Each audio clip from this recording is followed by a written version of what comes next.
सिर्फ दुनिया को अपनी इंद्रियों के माध्यम से जानते और महसूस करते हैं। जिन चीजों को हम देख, सुन, सूंघ या टेस्ट या महसूस कर सकते हैं, वो सभी चीजें हमारी वास्तविक दुनिया का हिस्सा होती हैं। लेकिन आज टेक्नोलॉजी के युग में एक नई दुनिया का आविष्कार हो चुका है, जिसे हम वर्चुअल वर्ल्ड कहते हैं। इसी को वर्चुअल रियलिटी भी कहा जाता है। वर्चुअल रियलिटी असली दुनिया से अलग एक काल्पनिक दुनिया होती है। ट्रेडिशनल यूजर के विपरीत वर्चुअल रियलिटी में यूजर को ऐसा अनुभव होता है कि जो वो देख रहा है वो उसके सामने ही है। कंप्यूटर इस आर्टिफिशियल वर्ल्ड में एक गेटकीपर का काम करता है। इसके जरिए लोग ऐसी चीजें एक्सपीरियंस कर पाते हैं जो वास्तव में है ही नहीं या जहां तक पहुंचना मुश्किल है। आज इस वीडियो में चीजों का भी मजा लिया जा सकता है। इस काल्पनिक दुनिया में आदमी को रियल फीलिंग का अनुभव होता है। वीआर में ऐसा महसूस होता है कि जो घटनाएं हो रही हैं वो सभी हमारे सामने हो रही हैं, ना कि किसी स्क्रीन के अंदर।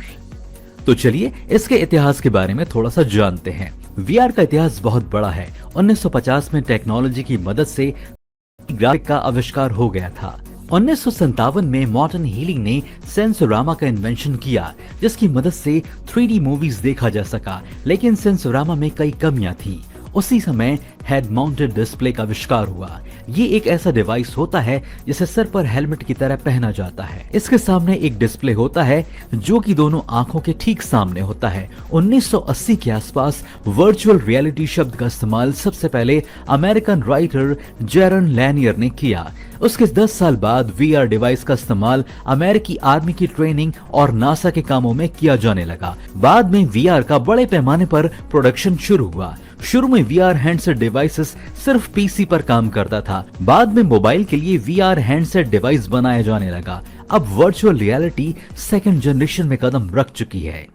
तो चलिए अब जानते हैं कि वर्चुअल रियलिटी से रिलेटेड डिवाइस का इस्तेमाल कहां करते हैं। शुरुआत में वर्चुअल रियलिटी डिवाइस का इस्तेमाल सिर्फ गेमिंग के लिए होता था, लेकिन जैसे जैसे नए आविष्कार होते गए वैसे वैसे वर्चुअल रियलिटी में भी कई नई टेक्नोलॉजीज जुड़ती चली गईं।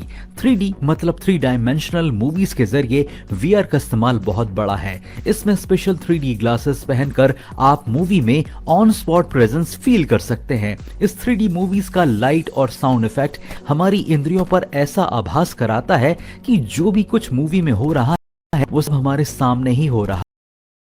3 ग्लासेस से आगे बढ़कर देखें तो वर्चुअल हैंडसेट के जरिए आप इस वर्ल्ड को और एक्सप्लोर कर सकते हो। आप अपने लिविंग रूम में बैठकर वीआर की मदद से टेनिस या और कोई भी गेम खेल सकते हैं। गेम की अगर बात हो ही रही है तो शूटिंग गेम कैसे पीछे रह सकते हैं। आज बहुत सारे शूटिंग गेम्स हैं जिसके लिए वीआर टेक्नोलॉजी का इस्तेमाल किया जाता है। पबजी इसी तरह का एक गेम है जिसके लिए कई लोग इस डिवाइस का इस्तेमाल करते हैं और वर्चुअल गेमिंग के जरिए खेल का मजा लेते हैं। इसके अलावा वीआर टेक्नोलॉजी का इस्तेमाल कई और जगह पर भी होता है। उदाहरण के तौर पर जो लोग ड्राइविंग लाइसेंस लेना चाहते हैं वो इसकी मदद से रोड ड्राइविंग का एक्सपीरियंस ले सकते हैं।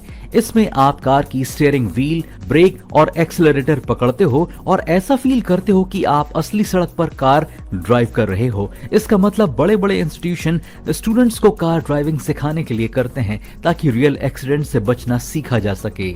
और भी कई जगह इसका इस्तेमाल होता है, जैसे एस्ट्रोनॉट्स को स्पेस ट्रेवल की ट्रेनिंग के लिए, फाइटर पायलट की ट्रेनिंग के लिए, मेडिकल स्टूडेंट्स को सर्जरी का अभ्यास कराने के लिए इसका इस्तेमाल